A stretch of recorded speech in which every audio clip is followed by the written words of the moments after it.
नमस्कार दोस्तों, इस वीडियो में हम बीएड फर्स्ट सेमेस्टर के चतुर्थ प्रश्न पत्र जो कि 2023-24 सत्र का है का अवलोकन करेंगे। यह प्रश्न पत्र दीनदयाल उपाध्याय गोरखपुर विश्वविद्यालय एवं उससे संबद्ध महाविद्यालयों के आगामी जो बीएड के परीक्षार्थी हैं उनके लिए अति महत्वपूर्ण है। इस प्रश्न पत्र को कुल 3 खंडों में, जैसा कि सामान्यतः होता है, बांटा गया है। खंड अ के अंतर्गत कुल 5 टिप्पणियां दी गई हैं। प्रत्येक टिप्पणी का उत्तर आपको लगभग 150 शब्दों में देना है। प्रश्न संख्या 1A जो टिप्पणी है वह है, संवैधानिक मूल्य क्या हैं?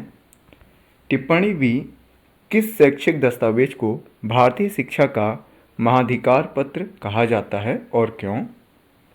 टिप्पणी सी, मुदालियार आयोग द्वारा परीक्षा सुधार के संबंध में क्या सुझाव दिए गए?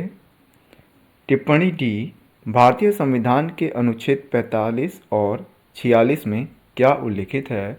एवं अंतिम टिप्पणी ई, शिक्षा में वैकल्पिक प्रयोगों का वर्णन कीजिए।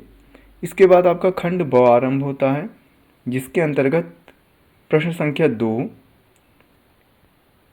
में ए एवं बी 2 विकल्प यहाँ पर दिए गए हैं, जिनमें से केवल एक ही प्रश्न का आपको उत्तर देना है। अर्थात यदि प्रश्न संख्या 2 में आप देखें, वैदिक, बौद्ध एवं इस्लामिक शिक्षा प्रणाली में आयोजित होने वाले विभिन्न शैक्षिक संस्कारों की तुलना कीजिए, अथवा बी टिप्पणी जो है, मकतब एवं मदरसों की शिक्षा व्यवस्था का वर्णन कीजिए, दोनों की शिक्षा व्यवस्था में क्या भिन्नता थी। अब ए एवं बी इन दोनों में से आपको एक ही प्रश्न का उत्तर वहाँ पर देना है। इसी प्रकार से प्रश्न संख्या 3 आपका है। प्रश्न संख्या 3 का ए है, गोखले विधेयक में क्या प्रस्ताव पेश किया गया? विपक्ष ने इस विधेयक के खिलाफ क्या तर्क दिए? एवं बी, वर्धा शिक्षा योजना क्या थी? इस योजना में स्कूली शिक्षा हेतु तैयार की गई संभव सारणी की उपयोगिता के संबंध में अपने विचार व्यक्त कीजिए। तो यहाँ ये शब्द गलत है, समय सारणी होगा कि उपयोगिता के संबंध में। यहाँ देखिए टाइम टेबल दिया हुआ है, इसको आप लोग सुधार लीजिएगा। प्रश्न संख्या 4 का ए, मैकाले का निष्पंद सिद्धांत क्या है? भारतीय शिक्षा पर इसका दूरगामी क्या प्रभाव पड़ा? अथवा बी, राष्ट्रीय शिक्षा आंदोलन के क्या उद्देश्य थे? इसकी विफलता के कारणों पर प्रकाश डालिए। इसी प्रकार से इस प्रकृति का जो खंड ब का जो लास्ट प्रश्न है 5, उसमें ए है, वुड घोषणा पत्र ने मैकाले की अनुशंसाओं को किस प्रकार प्रभावित किया, वर्णन कीजिए। एवं बी है, राधाकृष्णन आयोग के गठन के क्या उद्देश्य थे? इस आयोग ने माध्यमिक शिक्षा के संबंध में क्या सुझाव दिए?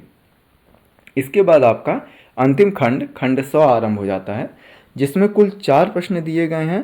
प्रत्येक प्रश्न यहाँ पर 20 नंबर का होगा और आपको केवल 2 प्रश्नों के उत्तर उन 4 प्रश्नों में से देने हैं।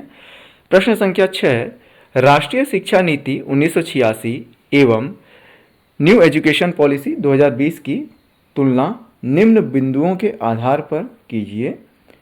ए, विद्यालय शिक्षा का ढांचा, बी, ईसीसीई, सी, व्यावसायिक शिक्षा और डी, अध्यापक शिक्षा।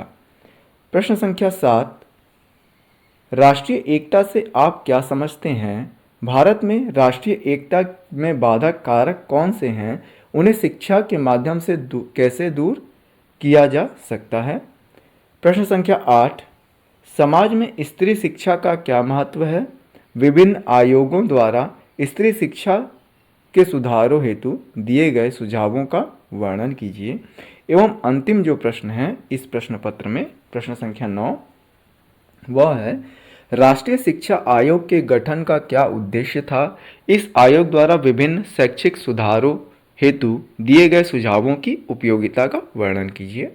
मुझे आशा है कि आगामी बीएड की परीक्षा में शामिल होने वाले परीक्षार्थियों हेतु यह वीडियो, यह प्रश्न पत्र अति लाभदायक सिद्ध होगा।